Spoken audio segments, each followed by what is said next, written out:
Hi friends, Kanta Handiqui Raijik Mukta Biswabidyalaya Corona Mahamari babe jiসমূহ exam পাতিব নোৱাৰিলে তাৰ কাৰণে OBE exam open book exam অনুষ্ঠিত কৰিবলৈ আছে আৰু এই এক্সাম সম্পৰ্কে যিসকলে ইতিমধ্যে দিয়া নাই তেওঁলোকে কেনে ধৰণে দিব চাই যাওক। কিতাপ মেলা পৰীক্ষা বা ওপেন বুক এক্সাম প্ৰশ্ন কাকতসমূহ কেনেকুৱা হ'ব বিশ্ববিদ্যালয় ৱেবছাইটত দিয়া হ'ব, অধ্যয়ন কেন্দ্ৰটো উপলব্ধ হ'ব আৰু এছাইনমেণ্টৰ দৰে হ'ব। ৰচনাধৰ্মী প্ৰশ্ন 4টা হ'ব, চমু প্ৰশ্ন 4টা, তাৰ ভিতৰত 2টাকৈ লিখিব লাগিব, কিন্তু লিখোঁতে ডাইৰেক্ট কপি কৰিব নালাগে। সন্মুখ পৃষ্ঠাটো হ'ব যিটো ফ্ৰণ্ট পেজ, এইটো দি দিব, উল্লেখ কৰি দিব কেনেকুৱা হ'ব। এছাইনমেণ্টৰ যিখন ফ্ৰণ্ট পেজ তেনেকুৱা ধৰণৰে হয়। A4 পেপাৰ লাগিব, এটা উত্তৰ শেষ হোৱাৰ পাছত 3 শাৰী জোখৰ খালী ঠাই ৰাখিব লাগিব।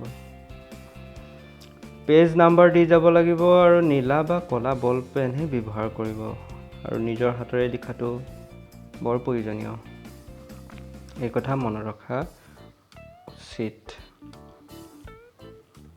প্ৰায় এছাইনমেণ্টৰ দৰে হয়, ইমান সমস্যা নহয়, কিন্তু প্ৰত্যেকখন পেপাৰ সুকীয়াকৈ লিখিব লাগিব। প্ৰতিটো প্ৰশ্ন লিখাটো বাধ্যতামূলক, তাৰমানে প্ৰশ্ন লিখিহে উত্তৰ লিখিব লাগে। বিভিন্ন চ'ৰ্চ ব্যৱহাৰ কৰিব লাগিব। প্ৰশ্ন কাকতসমূহ কেনেধৰণে পঠিয়াব। প্ৰতিখন প্ৰশ্নোত্তৰ বহীত ওপৰত পেপাৰ কোড লিখিব লাগিব। ফ্ৰণ্ট পেজৰ লগতে প্ৰত্যেক উত্তৰ পৃষ্ঠা স্কেনিং কৰিব লাগিব আৰু স্কেনিং কেনেধৰণে কৰিব মই শেষলৈ ক'ম, ভিডিঅ'টো শেষলৈকে চাব। প্ৰতি পেপাৰৰ PDF কৰিব লাগিব। স্কেনিং কৰাৰ পিছত সকলো স্কেনিং কৰাৰ পিছত ইমেইল কৰিব লাগিব। PDF বনাই প্ৰতিখন পেপাৰৰ কাৰণে সুকীয়া PDF হ'ব লাগিব। ধৰক পেপাৰ 1ৰ কাৰণে সুকীয়াকৈ, পেপাৰ 2ৰ কাৰণে সুকীয়াকৈ, পেপাৰ 3ৰ কাৰণে সুকীয়াকৈ, তেনেকৈ। আৰু PDFৰ নামটো কেনেকৈ লিখিব লাগিব, আপুনি যিটো পঢ়ি আছে, BA পঢ়ি আছে, BA 1ত পঢ়ি আছে, 2ত পঢ়ি আছে বা MA 1ত পঢ়ি আছে, তাৰপৰা স্পেচ দিব লাগিব, এনৰলমেণ্ট নাম্বাৰ, ছাবজেক্ট কোডটো দিব লাগিব, তাৰপিছতে পেপাৰ কোড দিব লাগিব, স্পেচ দিব লাগিব, পেপাৰ নেম দিব লাগিব, তেনেধৰণে লিখিব লাগিব। ফ্ৰণ্ট পেজটো ইয়াতে দেখুওৱা ধৰণেৰে দিয়া হৈছে, এনেধৰণে লিখিব লাগিব আৰু প্ৰতিখন পেপাৰৰে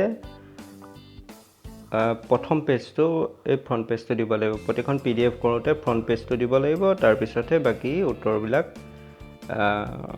বহীবিলাক স্কেন কৰিব লাগিব। এনেধৰণে এইবোৰ ৱেবছাইটত প্ৰতিটো ছাবজেক্টত বেলেগ বেলেগ ৱেবছাইট নহয়, ইমেইল IDত চেণ্ড কৰি দিব লাগিব। আৰু মোৰ যোৱাবাৰ এনেধৰণে পঠাইছিলোঁ, এনেকৈ এটা PDF, এনেকৈ 2-3টামান PDF আছিলে, 3টা এক্সাম দিছিলোঁ।